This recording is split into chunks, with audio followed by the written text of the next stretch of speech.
Trump labels Tesla vandals as domestic terrorists.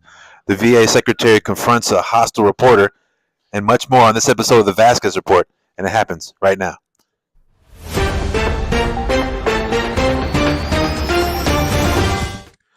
After supporting Elon by buying a Tesla, Trump was asked if the attacks on Teslas nationwide will be treated as domestic terrorism.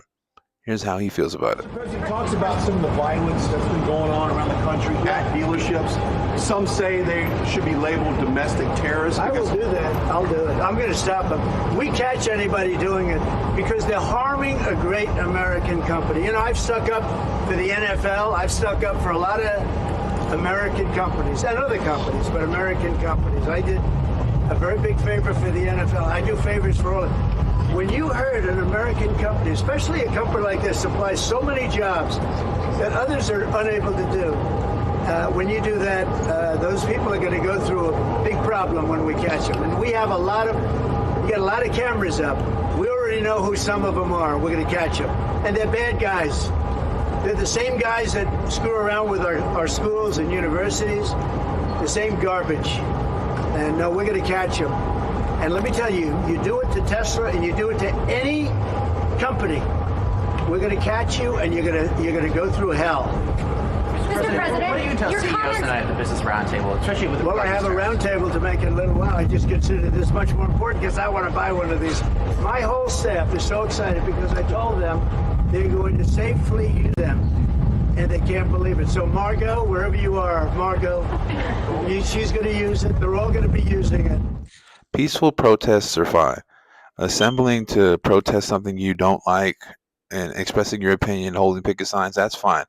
When it turns violent and you blow up cars and take away tires, that's when it becomes terrorism because you're trying to get a result by acting in violence. That's never the right way to solve any issue that you have. Let me know how you feel about it in the comment section below. Elon Musk is being painted as a kleptocrat. But how much has he really given up in order to benefit the American people? Are Trump's terrorists actually working? Are prices going down like he stated when he ran for president? Let's find out.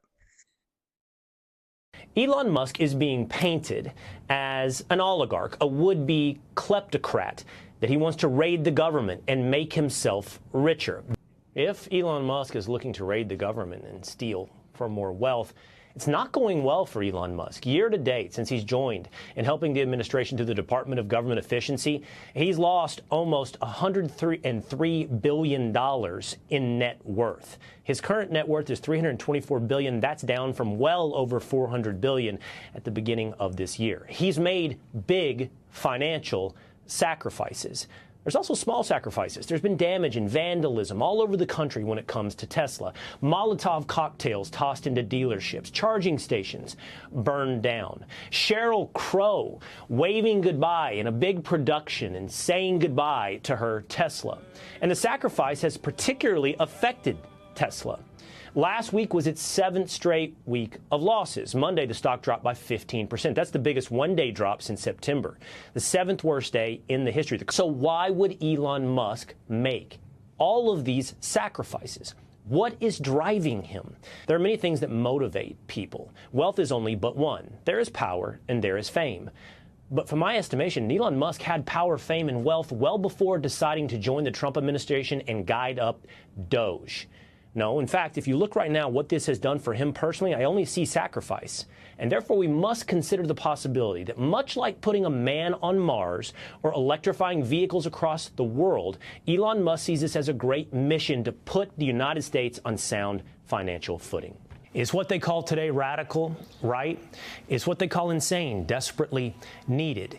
Here's where we stand, in fact, just today. Egg prices are down to $1.85 per dozen. That is the price of eggs the day Donald Trump took office. Gas prices continue falling. The national average for regular is down 16 out of the past 20 days. There's been a 93% of job growth coming from the private sector. And perhaps more importantly, all the fear about tariffs causing a rise in inflation doesn't sound so right. Here are the headlines today from even the New York Times. U.S. inflation eased more than expected in February. CNBC, inflation rate eased to 2.8% in February, lower than expected. And Newsweek admits inflation plummeting, new data shows. All the prices going down and the tariffs seem to be working. Is this what you voted for? Because I know it, and that's what I voted for. I want to know how you feel, though. Let me know in the comment section. Chuck Schumer, Nancy Pelosi, and Bernie Sanders left the grandstand about how Elon Musk is a kleptocrat and he's enriching himself on behalf of the taxpayers. But how quickly they forget. Look at what they were saying about just this very thing. Hell, those who oppose DOGE now were all about cutting waste years ago. We simply must make the cuts in waste, fraud, and abuse in Medicare. We owe it to our country. There is an enormous amount of waste and fraud and abuse in this government. When there is waste and fraud, you have an administration who should also be on top of that situation. If we're going to eliminate the waste, fraud, and abuse in Medicare, it does mean we're going to cut some of that out. We want to cut the bad stuff and keep the good stuff. Wow, that sounds familiar. And now it's finally happening. And guess who's rooting against it? Those. Yeah. Put that picture up again. That's waste, that's fraud, and that's abuse. All right.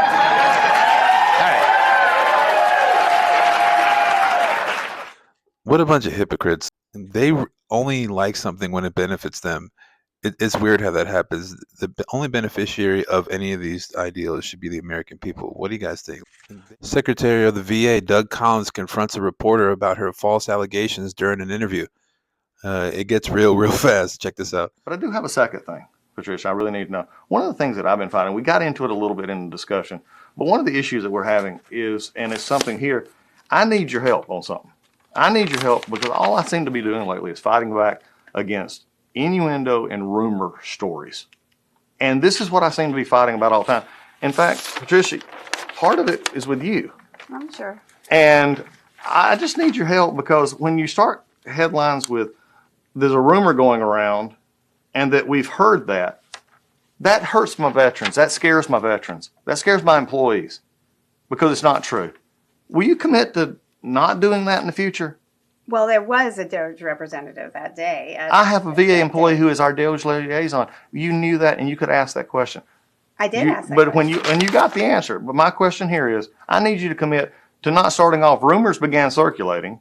I mean, well, if it's either true or false, Patricia, and then you go to Patty Murphy, saying that we've heard and DOGE may have barged into the VA today. Unconfirmed hearsay. You know what you'd have done if I was a member of Congress and probably done that?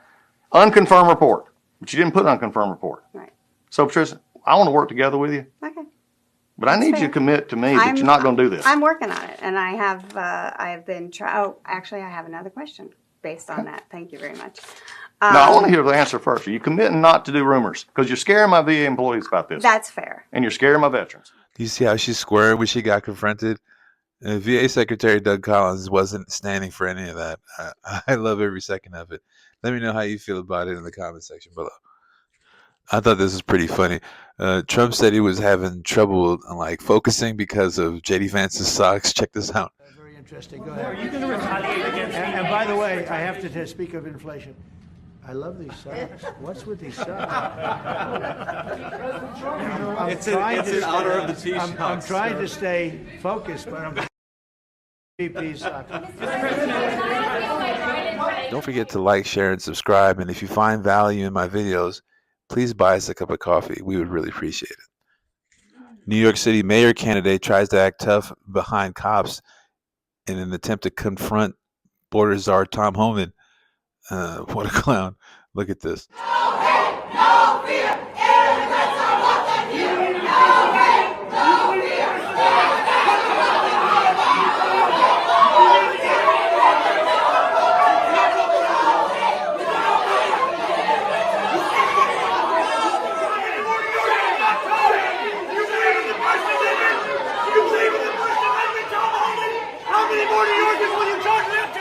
Openly advocating for a terrorist organization when you're in this country on a green card and you're an expecting father, is a stupid thing to do. I wouldn't have done it, especially given the circumstances. Let me know how you feel about it in the comment section below.